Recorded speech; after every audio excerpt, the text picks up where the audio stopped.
परमेश्वर यीशु मसीह के मीठे नाम में सभी भाई बहनों को नमस्कार। आज हम भविष्यवाणी कार्यक्रम उसके 11वीं भाग हम आज सीखने जा रहे हैं। जैसे हम पिछले वीडियो में हम पढ़ते आ रहे हैं, हमने देखा किस प्रकार भविष्यवाणी के कार्यक्रम का उद्देश्य परमेश्वर की शक्ति का प्रदर्शन और भूमंडल की शुद्धिकरण से जुड़ा हुआ है। आज का विषय है राज्य का सुसमाचार। राज्य का सुसमाचार। और आज के इस प्रोग्राम में, आज के इस वीडियो में हम अ, इन कुछ विषयों पे हम बातचीत करेंगे। राज्य का वादा, उसकी भविष्यवाणी और उसका प्रस्ताव। और राज्य का सुसमाचार और कृपा के सुसमाचार, इनमें कैसे अंतर है? How they are different, how the kingdom gospel is different from the gospel of grace. और क्या पौलुस ने अपनी सेवकाई के दौरान क्या राज्य का सुसमाचार का प्रचार किया? और क्या महाक्लेश के दौरान कौन सा सुसमाचार का प्रचार किया जाएगा? और सहस्राब्दी यानी कि मिलीनियम के दौरान कौन से सुसमाचार का प्रचार किया जाएगा? इन विषयों पे आज हम पढ़ेंगे। और हमने देखा है पिछले वीडियो में, इसलिए मैं ज़्यादा ये एक्सप्लेन नहीं करना चाहता, कि परमेश्वर ने अब्राहम को अन्य जातियों के बीच में से बुलाकर अलग किया और परमेश्वर ने उनको अनेक वादाएं दिए।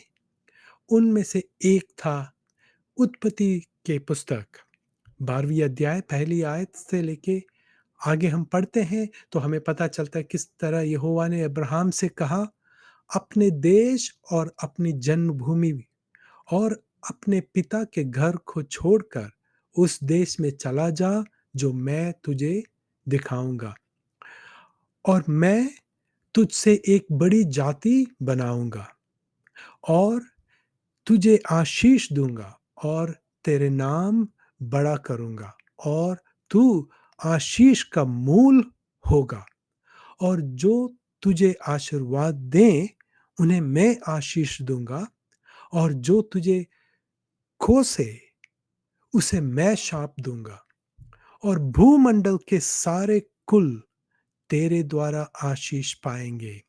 ये है पहली बार जहां हम देखते हैं परमेश्वर राज्य और भूमि और एक विशेष कुल, विशेष वंशज के बारे अब्राहम को वरदान देते हैं। और ये भी बहुत ही इम्पॉर्टेंट है ये समझना कि परमेश्वर ने अब्राहम को ये आशीर्वाद देते ही समय ये भी कहा कि इस्राएल यानी कि यहूदी वंश के द्वारा संसार के भूमंडल के सारे कुल भी आशीष पाएंगे। और यही वादा परमेश्वर ने अब्राहम, इसहाक, याकूब, योसेफ, मोसेस, दाऊद से भी दोबारा पुनर्पुष्टि करते हैं। उत्पत्ति के पुस्तक 28वीं अध्याय 13वीं आयत से लेके हम 15वीं आयत तक हम पढ़ें तो वहां हमें हमें पता चलता है परमेश्वर याकूब को आशीष देते हुए कहते हैं कि जिस भूमि पर तू पड़ा है उसे मैं तुझको और तेरे वंश को दूंगा, और तेरे वंश भूमि की धूल की किनकों के समान बहुत होंगे, और पश्चिम, पूरब, उत्तर, दक्षिण चारों ओर फैलता जाएगा, और तेरे वंश के द्वारा धरती के सारे कुल आशीष पाएंगे। और सुन, मैं तेरे संग रहूंगा, और जहां कहीं तू जाए वहां तेरी रक्षा करूंगा, तुझ तुझे इस देश में लौटा ले आऊंगा। मैं अपने कहे हुए को जब तक पूरा ना करूं तब तक तुझे ना छोड़ूंगा। तो देखिएगा किस तरह का वरदान परमेश्वर याकूब से करते हैं, वही वरदान जो अब्राहम से किया। वही वरदान याकूब से कहते हैं और याकूब को बोलते हैं भूमि, जिस भूमि का, राइट, और तेरे वंश। और तीसरी बात, द डिवाइन प्रोटेक्शन। परमेश्वर कहते हैं जब तक मैंने जो बात तुझसे कही है वो पूर्ति ना हो तब तक मैं तेरे संग रहूंगा, जहां जहां भी तू जाए वहां मैं तेरे रक्षा करूंगा। और हम, ये कितना इंपॉर्टेंट है कि हम देखते हैं पिछले 2000 साल, लाइक एडी 70 से, इनफैक्ट बीसी 586, जब बेबीलोन का राजा, जब वो बाबिलोन का कब्जा जब हुआ यरूशलेम, तब से लेके, राइट, ऑलमोस्ट आज भी यहूदी संसार के अनेक राष्ट्रों में चितरे फितरे हुए हैं।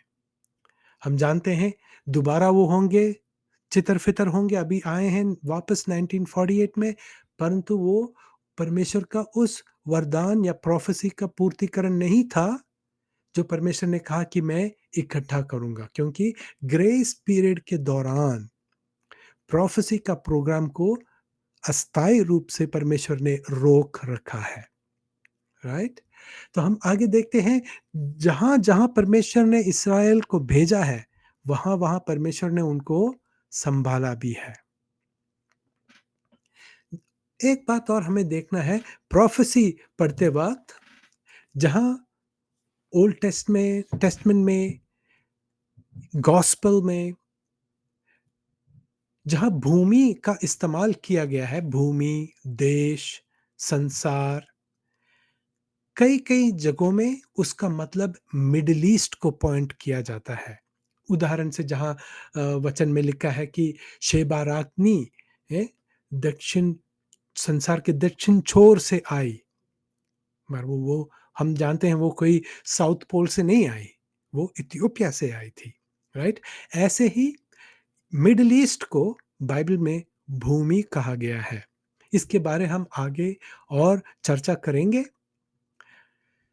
अगला है, परमेश्वर ने दाऊद से जो वाचा निभाई, हम ये पढ़ सकते हैं दूसरे सामुएल की पत्री 7वीं अध्याय में। मैं आपसे निवेदन करूंगा आप वो पढ़े तो आपको पता चलेगा डेविडिक कवनेंट का कंटेंट्स क्या है। मुख्य तौर पे उसके 16वीं आयत में हम पढ़ सकते हैं, वरन तेरा घराना और तेरा राज्य मेरे सामने सदा अटल बना रहेगा, तेरी गद्दी सदैव बनी रहेगी। तो देखिएगा, the promise of kingdom, eternal kingdom, और उसमें कौन बैठा रहेगा? दाऊद के वंशज की एक बड़ी पंक्ति परमेश्वर बनाए जरूर रखेगा। और वही नहीं, एजेकियल 37:25 और एजेकियल 34:23 में आपको ये एक फ्रेज आपको मिलेगा, मैं अपने सेवक दाऊद को खड़ा करूंगा। ये प्रकट आता है। देखिएगा, पेंतकोस के दिन जब प्रेरित पतरस प्रचार किया तो उन्होंने कहा, हमारा दाऊद अभी उसका पुनरुद्धार नहीं हुआ, दाऊद का खबर हमारे बीच में है। वो बहुत ही इंपॉर्टेंट है वो स्टेटमेंट, क्योंकि परमेश्वर, प्रेरित पतरस कह रहे हैं कि यीशु मसीह का तो पुनरुद्धार हो गया है, परंतु पुराने नियम के संतों का, विश्वासियों का पुनरुद्धार अभी नहीं हुआ। परंतु परमेश्वर कहते हैं कि वो जरूर अपने सेवक दाऊद को खड़ा करेंगे। वो कब होगा? सेकंड कमिंग, दूसरे आगमन में, परमेश्वर यीशु मसीह के दूसरे आगमन में पुराने नियम के तमाम विश्वासियों का पुनरुद्धार होता है। Praise the Lord. हम आगे पढ़ते हैं उसके उस विषय में। देखिएगा, हमने देखा है पर राज का वादा, अब हम देखते हैं राज का भविष्यवाणी। दानिएल राज्य का भविष्यवाणी करता है। दानिएल की पुस्तक 2 अध्याय 44वीं और 45वीं आयत, वो अध्याय आप पूरे पढ़ें तो आपको पता चलेगा इस संसार के विभिन्न राजाओं, विभिन्न किंगडम्स के बारे आपको पता चलेगा।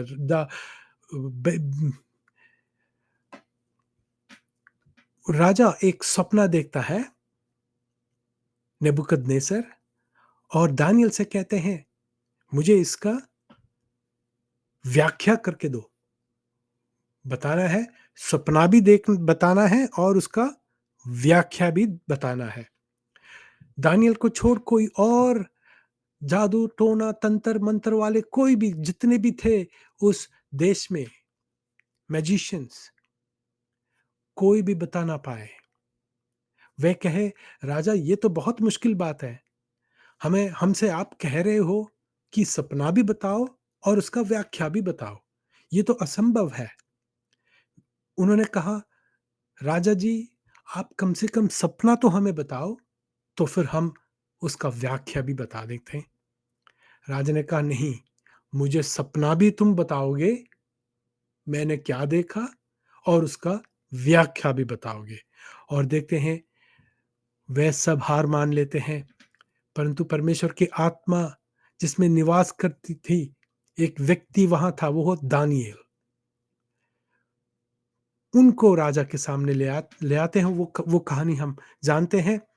उस देखिएगा, उसकी 44वीं आयत में देखिएगा, और उन राजाओं के दिनों में स्वर्ग का परमेश्वर एक ऐसा राज्य उदय करेगा जो अनंत काल तक न टूटेगा, और ना वह किसी दूसरी जाति के हाथ में किया जाएगा, वरन वह उन सब राजाओं को चूर फूर राज्यों को चूर चूर करके और उनका अंत कर डालेगा, और वह सदा स्थिर रहेगा।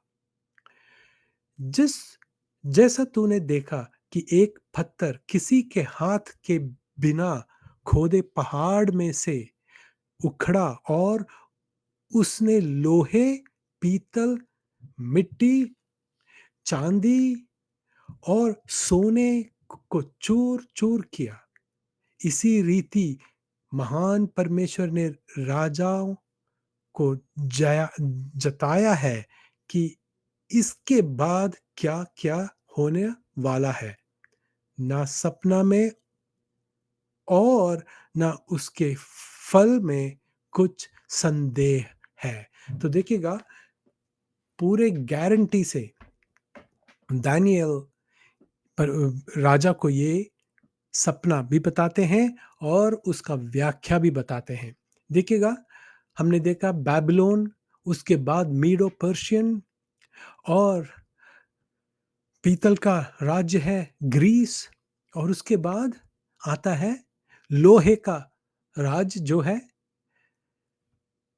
रोमन्स का राज है। और हम देखते हैं रोमन्स के टाइम में यीशु मसीह का जन्म हुआ, और यीशु मसीह का सेवकाई और क्रूसीकरण भी रोमन्स के हाथ में ही होता है। और उसके बाद कृपा का युग भी, प्रेरित पौलुस परमेश्वर प्रेरित पौलुस को बुला के अलग करते हैं। कृपा का युग का आरंभ भी इसी दौरान होता है, इस लोहे का राज का जो जो दिखलाता है उसी टाइम में हुआ है, और अभी भी कृपा का युग बनता आ रहा है। जब कृपा का युग आरंभ हुआ तो प्रोफेसी प्रोग्राम, यानी कि भविष्यवाणी के कार्यक्रम को अस्थायी रूप में टेम्पररीली रोक दिया गया है। और इस भाग को जब आप पढ़ेंगे, वहां पता चलता है कि अंतिम समय रैप्चर के बाद, कलीसिया के रैप्चर के बाद मिडिल ईस्ट में 10 राजाएं आएंगे, 10 किंग्स। वो वैसे होंगे, कुछ कमजोर और कुछ लोहे के समान शक्तिशाली, आपस में नहीं मिलेंगे। उन राजाओं के समय स्वर्ग से एक पत्थर समान आता है, और वो पत्थर इस पूरे मूर्त को से टकरा कर इसको चूर फूर कर देता है, और वो पत्थर बड़ा होता है और पूरे संसार में फैल जाता है एक महान पर्वत के समान। तो उसके बारे वो है यीशु मसीह का दूसरा आगमन, उसी के साथ 1000 साल का जो राज्य है, जो सहस्राब्दी है, और परमेश्वर का अनंत काल, जो एटर्निटी जो शुरू हो जाता है, परमेश्वर का राज्य का स्थापना यीशु मसीह के दूसरे आगमन से होता है, उसके बारे भविष्यवाणी भी की है। वो है दानियेल की पुस्तक दूसरी अध्याय 44 और 45वीं आयत में हम देखते हैं। और इस मुहूर्त के बारे हम कोई अलग वीडियो में हम पढ़ेंगे। हम आगे बढ़ते हैं। देखिएगा, दानियेल के साथ हमने देखा है राज का भविष्यवाणी, और अब हम देखते हैं राज का पेशकश। यूहन्ना बपतिस्मा देने वाला, मत्ती रची सुसमाचार तीसरी अध्याय पहली आयत से लेकर तीसरी आयत तक हम यहाँ पढ़ते हैं। उन दिनों में यूहन्ना बपतिस्मा देने वाला आकर यहूदिया के जंगल में यह प्रचार करने लगा कि मन फिराओ, क्योंकि स्वर्ग का राज्य निकट आ गया है। यह वही है जिसकी चर्चा यशायाह भविष्यवक्ता के द्वारा की गई कि जंगल में एक पुराने वाले पुकारने वाले का शब्द हो रहा है कि प्रभु का मार्ग तैयार करो, उसकी सड़कें सीधी करो। तो देखिएगा किस तरह राज्य का सुसमाचार भविष्यवाणी से जुड़ा हुआ है। यहाँ यशायाह की भविष्यवक्ता के बारे यहाँ संबोधित किया है। जॉन बपतिस्मा देने वाला, बैप्टिस्ट, जॉन द बैप्टिस्ट। तो क्या है उनका प्रचार? राज्य का सुसमाचार। राज्य निकट है, जैसे स्वर्ग में है वैसे ही इस धरती में भी होने वाला है, इसलिए मन फिराओ। और देखिएगा, साधारण लोगों ने वो सुसमाचार को सुनकर, है, चुंगी लेने वालों ने भी यूहन्ना का बपतिस्मा लेकर परमेश्वर को सच्चा मान लिया, परंतु फरीसियों और व्यवस्था स्थापकों ने उससे बपतिस्मा ना लेकर परमेश्वर की मनसा को अपने विषय में टाल दिया। तो देखते हैं यहाँ किंगडम प्रोग्राम का एक मुख्य भाग है पानी में बपतिस्मा लेना। परंतु प्रेरित पौलुस ने कहा, जिसने मुझे भेजा है उसने मुझे बपतिस्मा देने नहीं परंतु सुसमाचार का घोषणा करने के लिए भेजा है। तो आप फर्क देख रहे हैं यही। आगे हम बढ़ते हैं। यीशु मसीह भी आए। मत्ती रची सुसमाचार चौथी अध्याय 17वीं आयत में, उस समय से यीशु प्रचार करने लगे, यह कहने आरंभ किया कि मन फिराओ, क्योंकि स्वर्ग का राज्य निकट आया है। ये राज का पेशकश, राज समीप है, राज करीब है। लूका के सुसमाचार चौथी अध्याय 43 वर्ष, परंतु उसने उससे कहा, मुझे और नगरों में भी परमेश्वर के राज्य का सुसमाचार सुनाना अवश्य है, क्योंकि मैं इसलिए भेजा गया हूं। ये यीशु मसीह लोगों से कह रहे हैं कि मुझे और नगरों में भी परमेश्वर के राज्य का सुसमाचार सुनाना आवश्यक है, क्योंकि मैं इसलिए भेजा गया हूं। अब देखिएगा, हम जानते हैं जिस तरह यूहन्ना ने पहले अध्याय में लिखा, यीशु मसीह मनुष्य के रूप में इस वचन देहधारी हुआ और अपनों के बीच में आया, परंतु अपनों ने इनकार किया। यीशु मसीह को लोग इनकार करते हैं, वचन स्वीकार नहीं करते, वे मसीह को क्रूस पर चढ़ा देते हैं। परंतु मसीह का प्रेम यहां हम देखते हैं। परमेश्वर का शक्ति का प्रदर्शन देखिएगा, परमेश्वर का अद्भुत प्रेम का प्रदर्शन देखिएगा। यीशु मसीह ने मत्ती रची सुसमाचार 16वीं अध्याय उसकी 20वीं और 21वीं आयत में हम पढ़ते हैं, परमेश्वर मना करते हैं, तब उसने चेलों को चताया कि किसी से ना कहना कि मैं मसीह हूं। यीशु मसीह ने कहा, अपने चेलों से, अब तक तो हम कहते आ रहे थे कि मैं मसीह हूँ, मसीहा आए हैं, परंतु अब जब आप प्रचार करोगे तो ये मत कहना कि मैं मसीह हूँ। उस समय से यीशु अपने चेलों को बताने लगा कि मुझे अवश्य है कि यरूशलेम को जाऊं और पुरा पुरनियों और महायाजकों और शास्त्रियों के हाथ से बहुत दुख उठाऊं और मार डाला जाऊं और तीसरे दिन जी उठूं। तब से परमेश्वर अपने क्रूसीकरण के बारे चेलों से बताने लगे। देखिएगा, क्यों यीशु मसीह ने कहा कि अब से मत कहना कि मैं मसीह हूं। हम योशुआ की पुस्तक 20वीं अध्याय जब पढ़ेंगे, वहां हम शरण नगरों के बारे देखते हैं। मूसा के व्यवस्था के अनुसार यदि कोई व्यक्ति गलती से या अनजाने में किसी व्यक्ति की हत्या कर दे, वह वहां उन शरण नगरों में भागकर वहां अपने खून के बदला लेने वाले से सुरक्षा पा सकते हैं।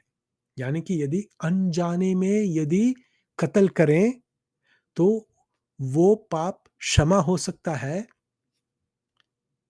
परंतु यदि जानबूझ के सोच समझ के पूरे समझ से यदि कत्ल करे किसी का, उसका कोई क्षमा नहीं है। यदि यहूदी लोग ये मानकर यीशु को कत्ल करें, यीशु को क्रूस पर चढ़ाएं कि हाँ, हम जानते हैं ये हमारा मसीहा है, फिर भी हम इनको स्वीकार नहीं करते, इनको क्रूस पे चढ़ाओ, तो फिर यहूदी वंश का उद्धार कभी भी नहीं हो सकता था। एटर्नल सेपरेशन, एटर्नल डैम्नेशन होता। इसलिए परमेश्वर क्रूस पे पिता से ये प्रार्थना किया, हे पिता, इनको माफ करो क्योंकि ये नहीं जानते कि ये क्या कर रहे हैं। तो आप वो उसका इंपॉर्टेंस देखा। इसको कहते हैं मैन स्लॉटर। मैन स्लॉटर के लिए माफी है, मर्डर के लिए माफी नहीं था। तो यहां हम देखते हैं परमेश्वर का अद्भुत प्रेम का प्रदर्शन। हम आगे बढ़ते हैं। पेंतकोस के दिन भी प्रेरितों ने राज्य का सुसमाचार का प्रचार किया। प्रेरितों का काम 2 अध्याय 38वीं और 29वीं आयत हम पढ़ सकते हैं। हम अब देखें, पतरस ने उनसे कहा, मन फिराओ और तुम में से हर एक अपने अपने पापों की क्षमा के लिए यीशु मसीह के नाम से बपतिस्मा ले, तो तुम पवित्र आत्मा का दान पाओगे।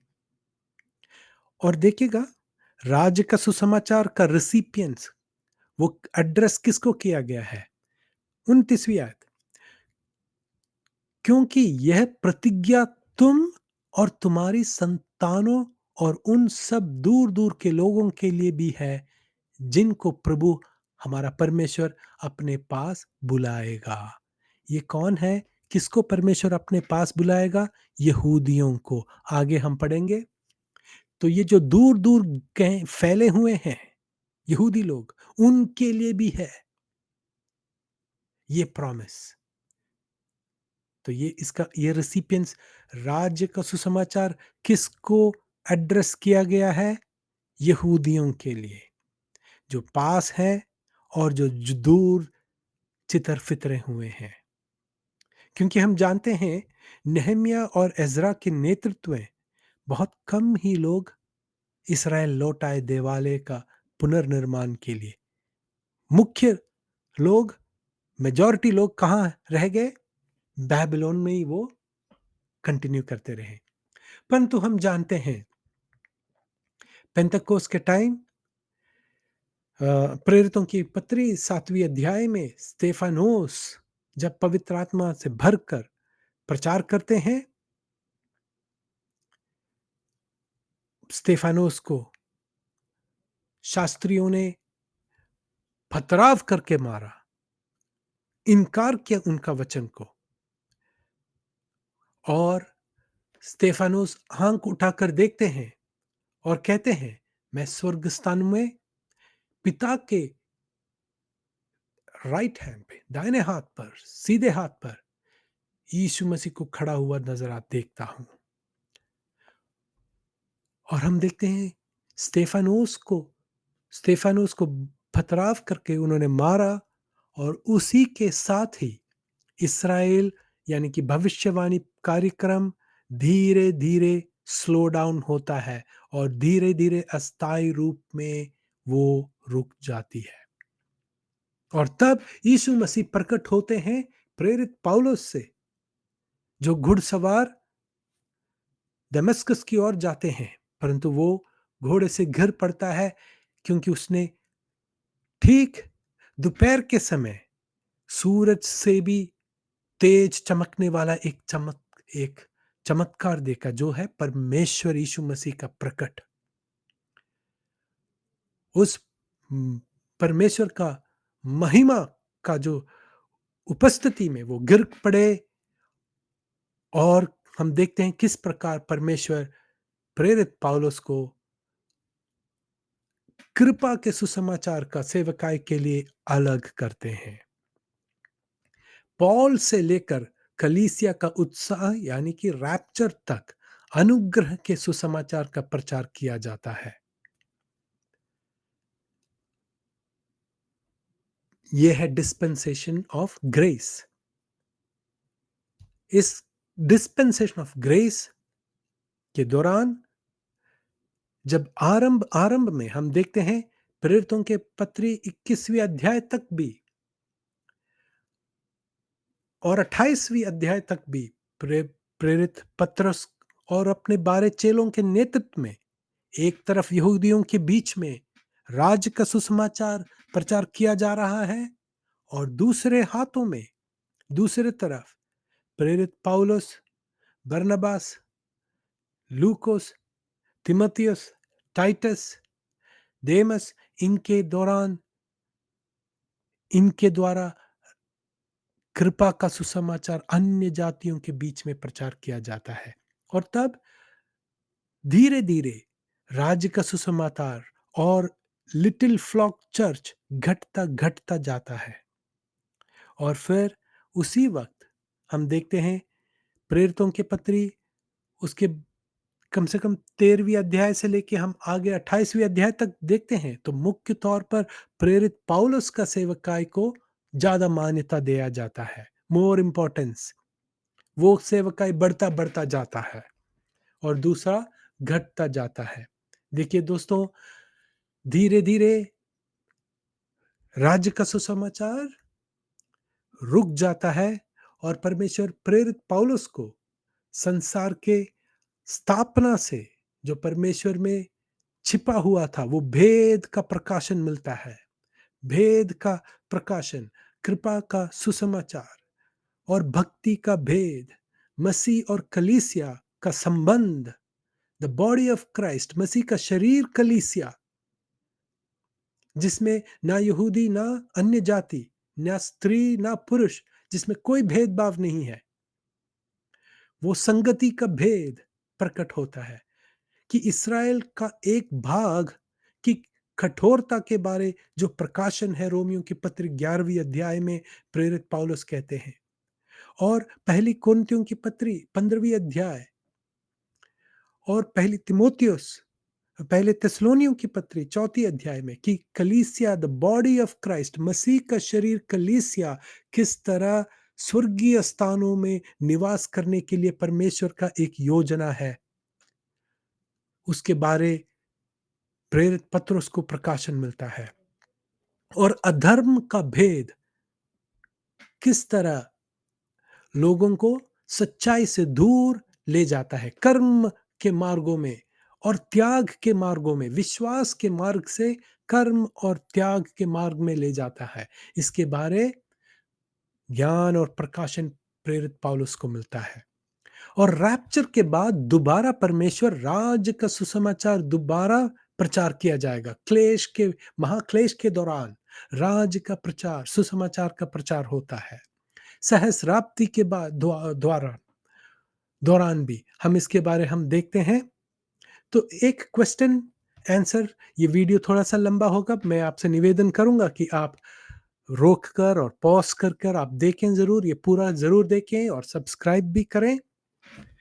राज्य के सुसमाचार और कृपा के सुसमाचार में क्या फ़र्क है? और क्या प्रेरित पौलुस ने अपनी सेवकाई में राज्य का सुसमाचार का प्रचार किया था या नहीं? हम देखते हैं, राज्य के सुसमाचार, आप ये पिक्चर लेक देख सकते हैं, आप ये नोट कर सकते हैं, ये पॉज़ कर।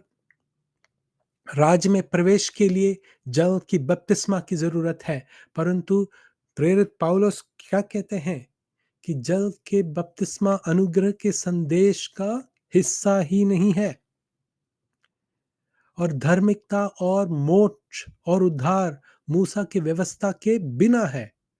परंतु हम देखते हैं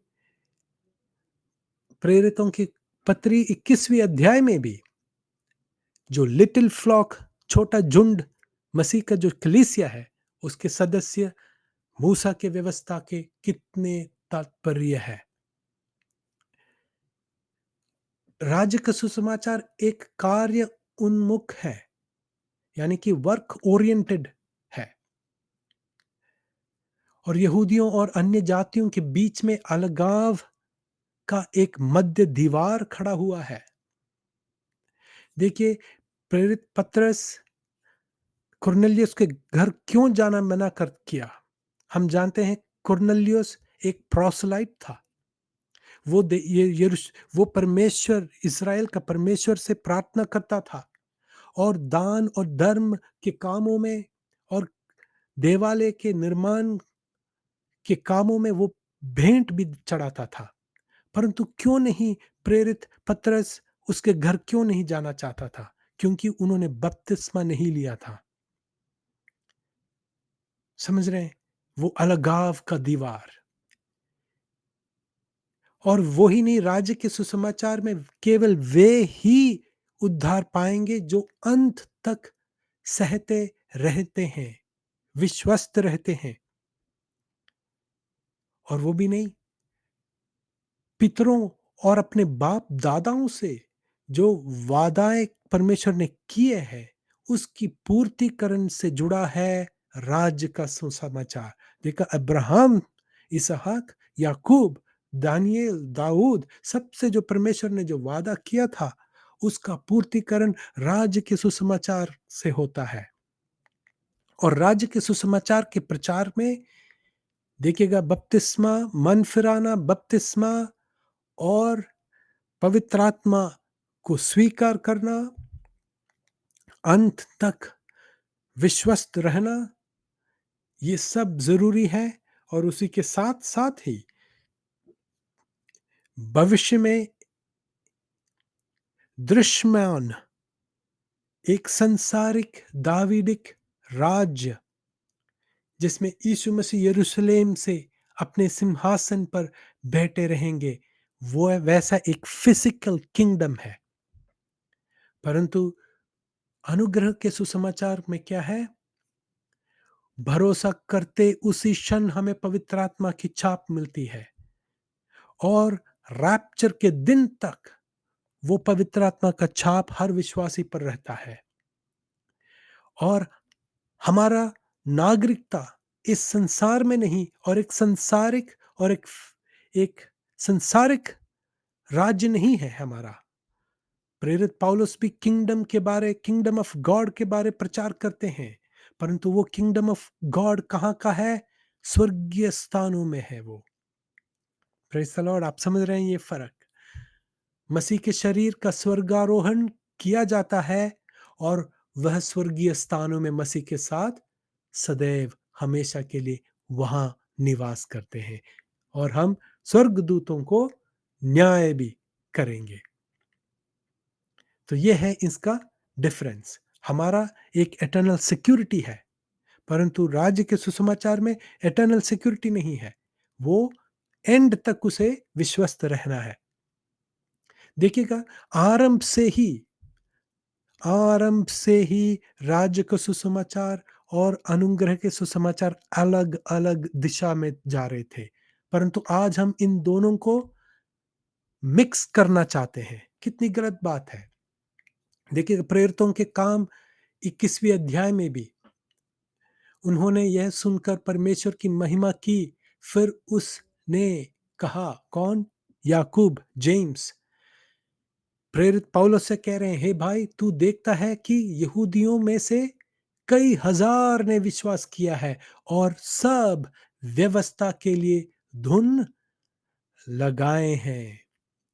पत्रस, दूसरे पत्रस में भी देखिएगा, सेकंड पीटर 3 अध्याय, वहां आप पढ़ना, लोग पूछ रहे हैं पत्रस से, हे पत्रस, तूने तो कहा कि राज्य शीघ्र आने वाला है, हमारे माता पिता तो मृत्यु पा रहे हैं, क्या हो गया? हमने तो हमारे जमीन जायदाद सब बेच के पैसे आपके पांवों पे चरणों में लेके आए थे, अब क्यों देरी हो रही है?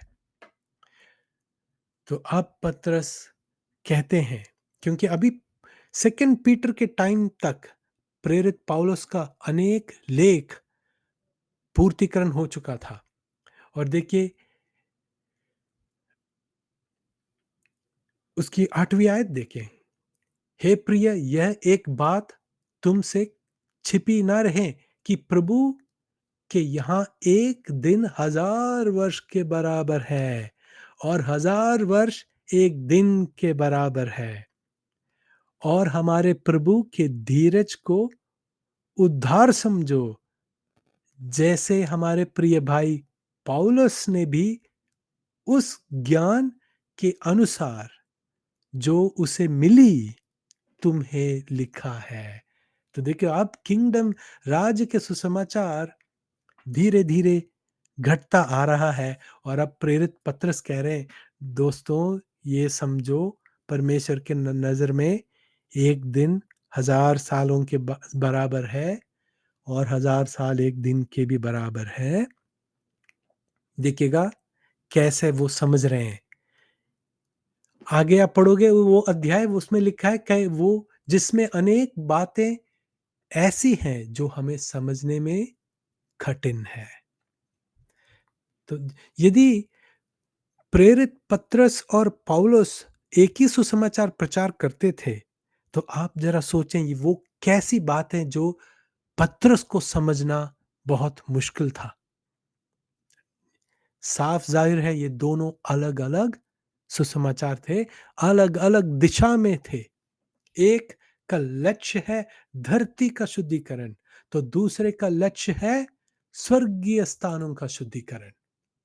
देखिएगा, गलातियों की पत्री 1 अध्याय 8वीं और 9वीं आयत आप पढ़ें, परंतु यदि हम या स्वर्ग से कोई दूत भी उस सत्समाचार को छोड़ जो हमने तुम्हें सुनाया है, कोई और सुसमाचार तुम्हें सुनाए, तो वो श्रापित हो। तो देखिएगा, उसी समय में जो प्रेरित पौलुस अन्य जातियों को लिखते हुए कहते हैं, यदि जो सुसमाचार हमने तुम्हें पहले सुनाया है उसके बगैर, उसके स्थान में कोई और, चाहे वो स्वर्ग से कोई स्वर्गदूत हो तो भी, यदि कोई और सुसमाचार आके बताए, तुम्हें बताए, यानी कि अन्य जातियों को यदि कोई राज्य का सुसमाचार बताए या कोई और सुसमाचार बताए जो प्रेरित पौलुस ने नहीं बताया, वो श्रापित हो।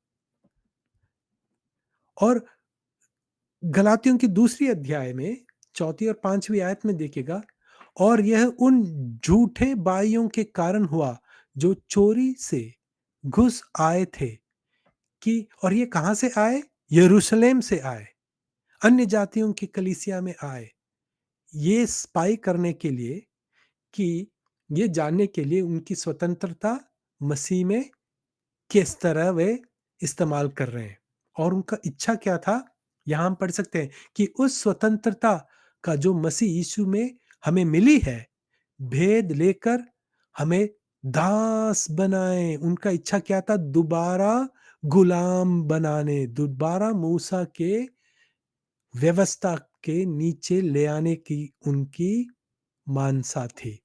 परंतु प्रेरित पौलुस ने राज्य के सुसमाचार कलीसिया से जो अन्य जातियों के बीच में आए, उनके अधीन होना हमने एक घड़ी भर ना माना, इसलिए कि सुसमाचार की सच्चाई तुम में बनी रहे।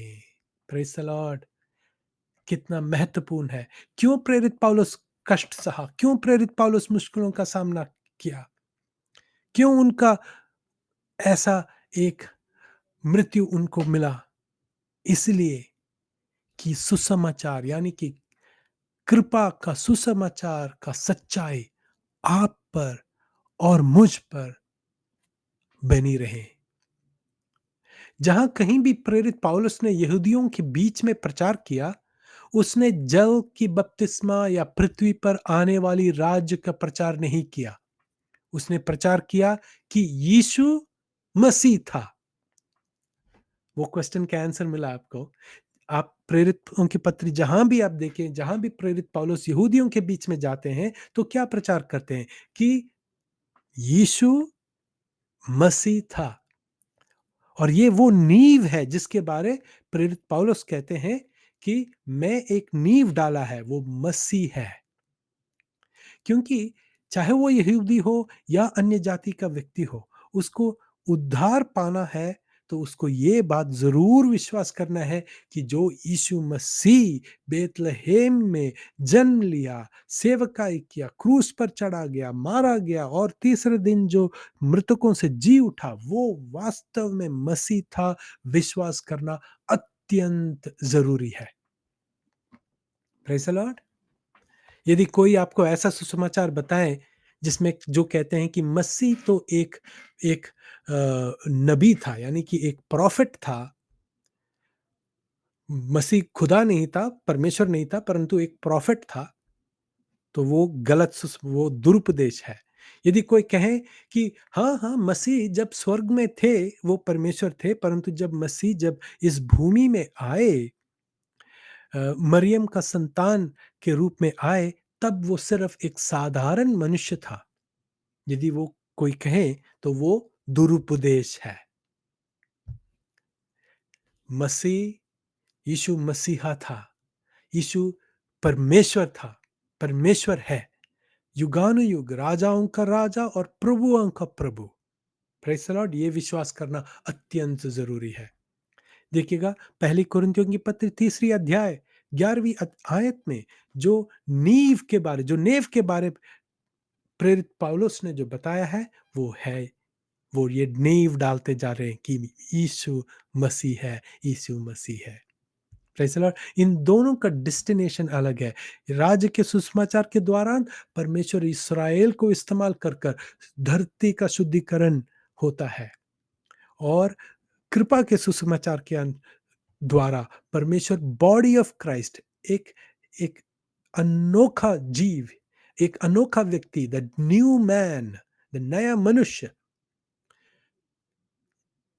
जो परमेश्वर यीशु मसीह का शरीर का अंग है, उत्पन्न कराता है, जो स्वर्गीय स्थानों में फॉलन एंजल्स के स्थान को हासिल कर लेते हैं और हम वहां पर स्वर्गीय स्थानों में परमेश्वर के साथ हमेशा रहते हैं। महाक्लेश के दौरान कौन सा सुसमाचार प्रचार किया जाएगा? मत्ती रचित सुसमाचार 24वीं अध्याय यदि हम पढ़ें तो हमें पता चलेगा कि उसकी 4 अध्याय आयत से लेके 16वीं आयत तक हम पढ़ें तो हमें पता चलेगा कि राज्य का सुसमाचार प्रचार किया जाता है। देखिएगा तब वे क्लेश दानियेल के लिए तुम्हें पकड़वाया जाएगा और तुम्हें मार डालेंगे और मेरे नाम के कारण सब जातियों के लोग तुमसे बैर रखेंगे। तब बहुतेरे ठोकर खाएंगे और एक दूसरे से बैर रखेंगे और बहुत से झूठे भविष्यवक्ता उठ खड़े होंगे और बहुतों को भरमाएंगे। आज भी बहुत झूठे भविष्यवक्ता खड़े हुए हैं और अधर्म के बड़े से बड़े प्रेम ठंडा बहुतों का प्रेम ठंडा हो जाएगा, परंतु जो अंत तक धीरज धरे रहेगा, उसी का उद्धार होगा। और राज्य का यह सुसमाचार कौन सा सुसमाचार? यह सुसमाचार जो यीशु मसीह ने प्रचार किया और जो चेलों को प्रचार करने को बताया गया था, वो सुसमाचार सारे जगत में प्रचार किया जाएगा कि सब जातियों पर गवाही हो, तब अंत आएगा। तो देखिएगा वो आफ्टर द रैप्चर, कलीसिया के रैप्चर के बाद कौन सा सुसमाचार प्रचार किया जाएगा? राज्य का सुसमाचार। Praise the Lord. और उसकी 15वीं और 16वीं आयत देखें। सो जब तुम उस उजाड़ने वाली दृढ़ वस्तु को, जिसकी चर्चा दानियेल भविष्यवक्ता के द्वारा हुई थी, तो देखिएगा भविष्यवाणी की कार्यक्रम, ठीक है, पवित्र स्थान में खड़ी हुई देखो, जो पढ़े वह समझे, तब जो यहूदिया में हो वे पहाड़ों पर भाग जाएं। वो कब होता है? महाक्लेश के मध्य भाग में 7 साल का क्लेश है, उसके बीच में मध्य भाग में दृढ़ वस्तु को इस्राएल के यरूशलेम के देवालय में प्रतिष्ठा किया जाता है। तब से बहुत पीड़ा शुरू होता है। द सेकेंड हाफ, जो दूसरे भाग है, उसको महाक्लेश कहा जाता है। तो देखिएगा, यूहन्ना ने कहा, यूहन्ना के सुसमाचार में यीशु मसीह ने कहा, 9वीं अध्याय 4 आयत में कहा है, जिसने मुझे भेजा है, हमें उसके काम दिन ही दिन में करना आवश्यक है। वह रात आने वाली है जिसमें कोई काम नहीं कर सकता। वो कौन सा रात है? महाक्लेश, यानी कि क्लेश के दूसरा भाग। और मध्य भाग में जो 144,000 यहूदी लोग हैं, उनका रैप्चर होता है। वो मारे जाते हैं, वो रैप्चर हो जाता है। उसके बाद जो महाक्लेश के दौरान है, कोई भी कार्य नहीं कर सकता। आगे हम पढ़ते हैं महान आदेश का परिणाम। ये जो परमेश्वर यीशु मसीह ने जो मत्ती रचित सुसमाचार 24वीं अध्याय में जो कहा कि चितर-फितर होंगे, और जहाँ-जहाँ ये लोग चितर-फितर होंगे यहूदी लोग, वहाँ-वहाँ ये लोग राज्य के सुसमाचार प्रचार करेंगे, और अनेक अन्य जाति के लोग और अन्य जातियों के बीच में जो रहने वाले यहूदी लोग हैं, उनके पास ये जाते हैं और उनको ये सुसमाचार प्रचार करते हैं, राज्य के सुसमाचार, और वे सब को परमेश्वर ले आते हैं महाक्लेश के अंतिम समय में। देखिएगा उसके बारे हम, यह है यशायाह के भविष्यवाणी 66 अध्याय 19 से लेके 21वीं आयत तक। ये पढ़ना है आपको, आपको समझ आएगा कि ये जो ग्रेट कमीशन है, केवल यहूदियों का उद्धार के लिए है। अन्य जातियों का समय खत्म हो चुका है रैप्चर से। उसके बाद केवल उद्धार यहूदियों का होगा, और जो अन्य जाति, उनके बीच में रहने वाले यहूदियों को जो उनका संरक्षण करते हैं, जो उनको आशीष देते हैं, उनको छिपाए रखते हैं, मृत्यु के हवाले होने से बचाते हैं, उनका भी उद्धार होगा, परंतु आसानी से नहीं। देखिएगा हम ये पढ़ते हैं, और मैंने उनसे एक चिन्ह प्रकट करूंगा, और उनके बचे हुओं को मैं उन अन्य जातियों के पास भेजूंगा। यहूदी लोग अन्य जातियों के पास जा रहे हैं, जिन्होंने ना तो मेरा सुसमाचार सुना है और ना मेरी महिमा देखी है। अर्थात तर्शीशियों और धुनधारी धनुधारी पुलियों और लुदियों के पास, और तबलियों और यूनानियों और दूर द्वीप वासियों के पास भी भेजूंगा, और वे अन्य जातियों में मेरी महिमा का वर्णन करेंगे। और जैसे इस्राएली लोग अन्न बलि को शुद्ध पात्र में धरकर यहोवा के भवन में ले आते हैं, अब ध्यान से सुने, वैसे ही वे तुम्हारे सब भाइयों को, यानी कि कौन है?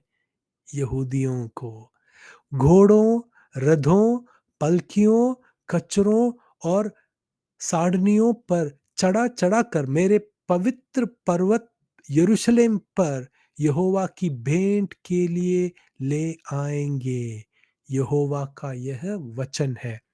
21वीं आयत बहुत ही इंपॉर्टेंट है। और उनमें से, किन में से?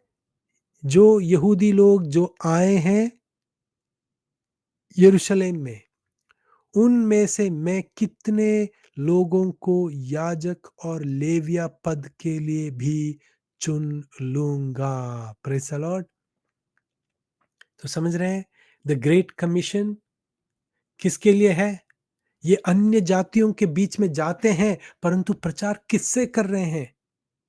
किसके लिए कर रहे हैं? यहूदियों से ही कर रहे हैं। वो यहूदी लोग, आज भी देखिएगा, यूक्रेनियन जूस हैं, रशिया में जूस हैं, अफ्रीकन नेशन में अनेक यहूदी लोग हैं, मिडिल ईस्ट में अनेक यहूदी लोग हैं, अमेरिका, ऑस्ट्रेलिया, कनाडा में भी है। इसको कहते हैं द जूइश डायस्पोरा, यानी कि डिस्पर्शन, चितर फितर हुए हैं। उनके पास जाएंगे और यहूदियों को राज्य का सुसमाचार प्रचार कराएंगे।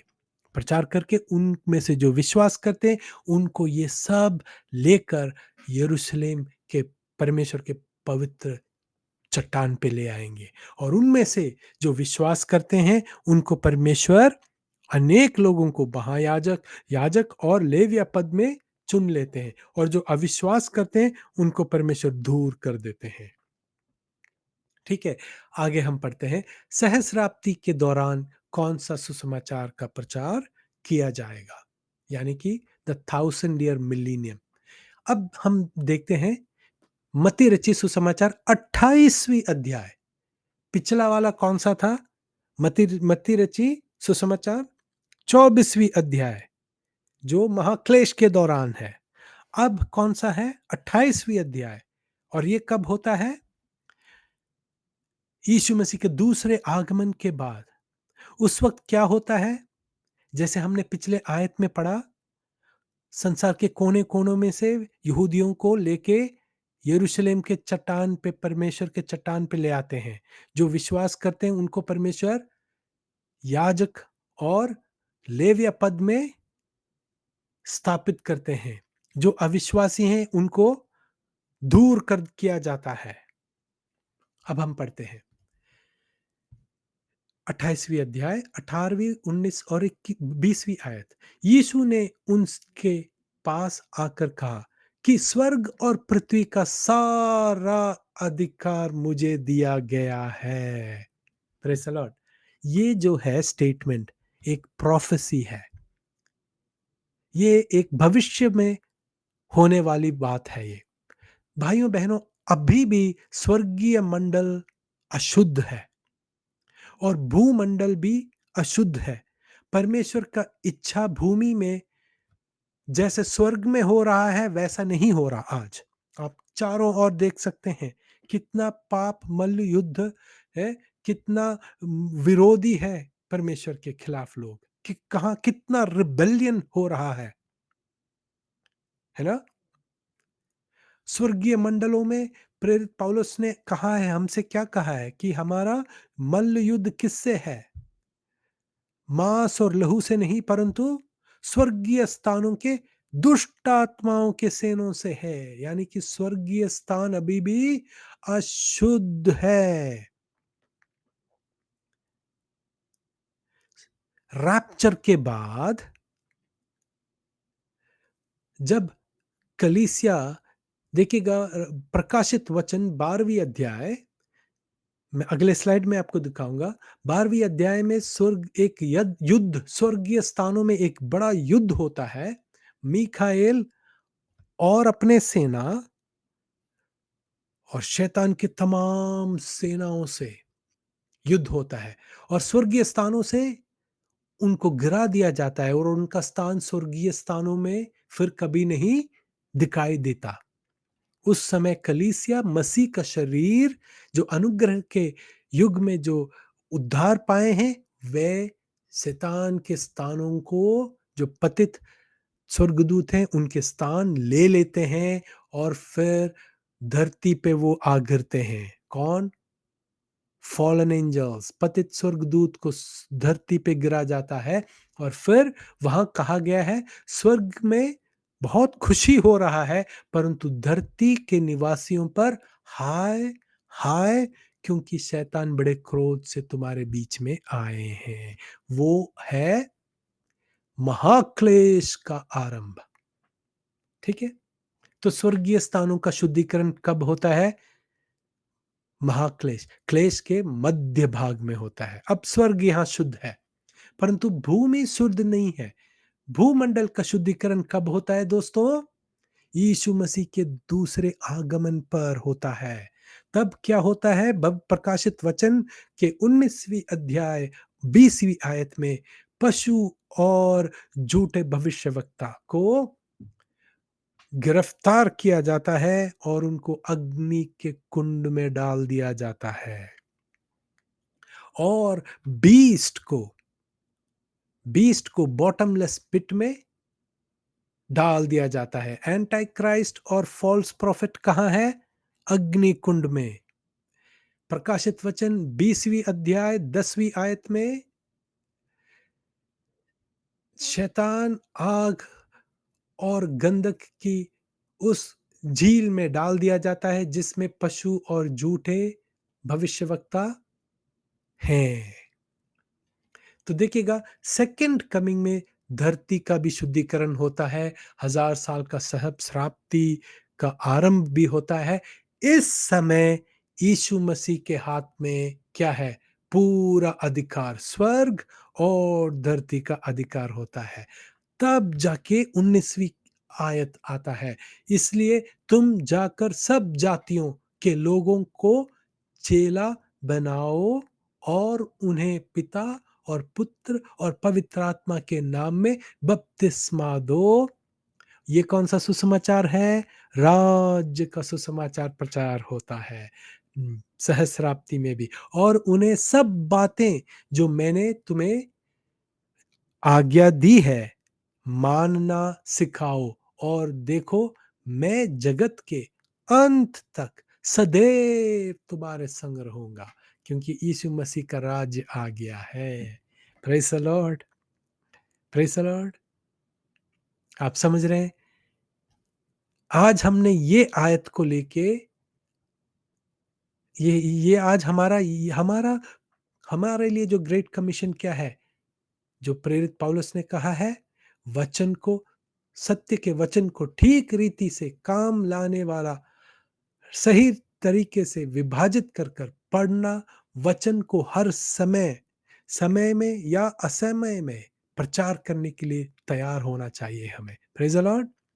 ये वो वचन है, प्रकाशित वचन 12वीं अध्याय 10वीं आयत से लेकर 12वीं आयत तक जो मैंने आपको बताया है। ये आप नोट कर कर आप पढ़ सकते हैं। देखिएगा,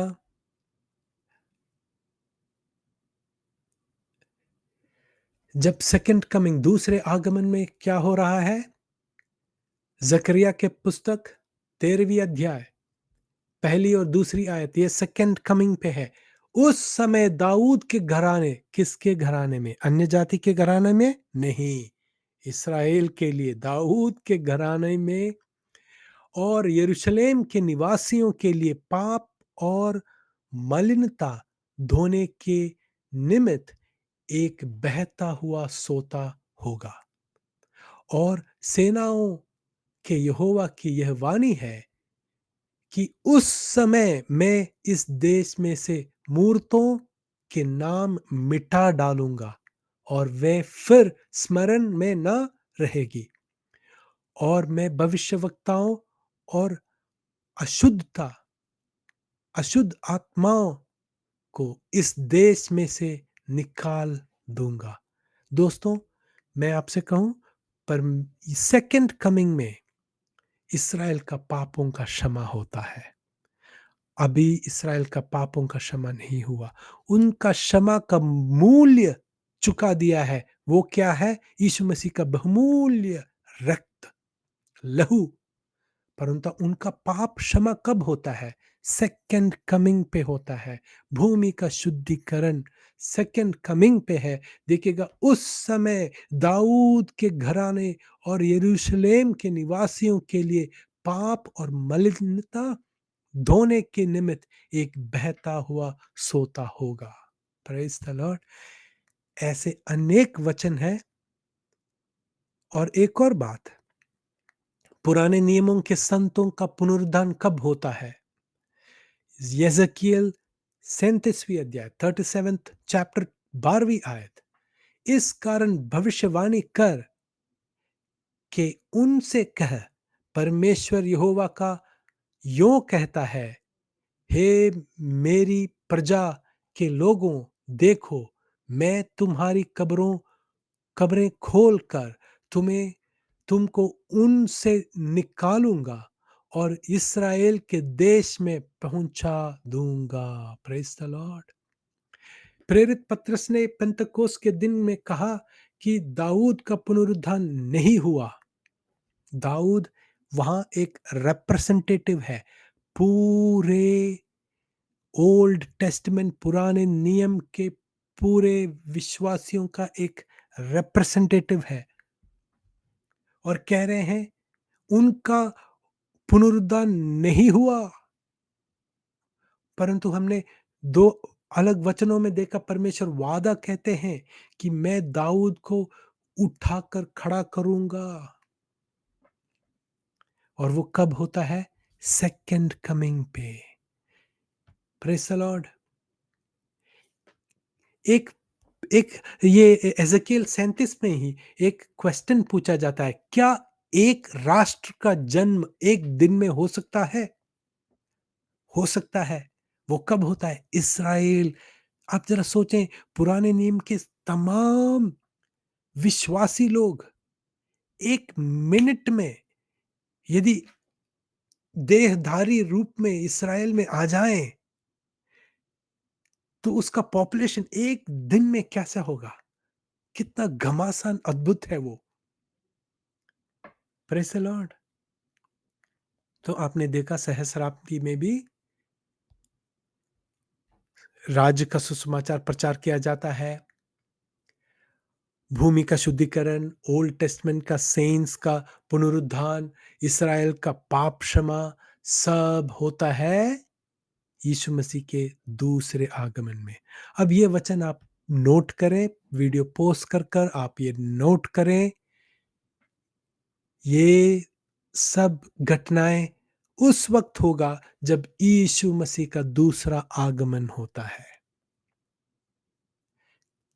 किस तरह परमेश्वर अपने शत्रु इस्राएल के शत्रुओं पर अपना क्रोध उंडेलता है। आप ये पॉज कर कर ये वचन नोट करें और बाइबल में देखें। तो हमने देखा किस तरह राज्य का सुसमाचार मिलीनियम पीरियड में भी प्रचार किया जाता है। और व्हाइट थ्रोन जजमेंट, जिस समय संसार के आरंभ से लेके अंत तक जितने भी अविश्वासी लोग हैं, वो मृतके लोग, वो जी उठकर प्रभु के सिंहासन, श्वेत सिंहासन के सामने खड़े होते हैं और उनको भी कहाँ डाल दिया जाता है? अग्नि कुंड में डाल दिया जाता है। और उसके बाद नई यरूशलेम स्वर्ग से आता है। नई यरूशलेम, वहां नया भूमि और नया पृथ्वी क्यों कहा गया है? क्योंकि पृथ्वी तो यही होगी, परंतु नई शासन के नीचे है। स्वर्गीय मंडल में पूरा स्वर्गीय स्थान परमेश्वर का, यीशु मसीह का शरीर कलीसिया, और भूमि में हमेशा इसराइल, यीशु मसीह का little flock church, the bride of Christ, इसराइल हमेशा राज करेगा। वो है एफेसियों की पत्री पहली अध्याय और 10वीं आयत। समय का संपूर्णता, the fullness of time, the time has come to end. अब टाइम नहीं है, अब कोई लिमिट नहीं है, अब एटर्निटी है, अनंत काल है अब। स्वर्गीय स्थान में भी परमेश्वर यीशु मसीह का अधिकार, भूमंडल में भी परमेश्वर यीशु मसीह का अधिकार। सब कुछ देखी अनदेखी जाने वस्तु जो स्वर्ग में हो या भूमि में हो, सब यीशु मसीह के अधिकार के नीचे। The fullness of time, this is the kingdom programme. ये है भविष्यवाणी के कार्यक्रम, ये है prophecy programme. Praise the Lord. ये वचन आप नोट करें, पढ़ें। ये वीडियो काफ़ी लंबा है, माफ़ करना। आप ज़रूर समय लेके पॉज़ कर कर आप देखें। आपको कोई क्वेश्चन्स है, कोई डाउट है तो ईमेल करें secure SECUREIJC@gmail.com। सब्सक्राइब करें और फॉरवर्ड करें। प्रभु आपको आशीष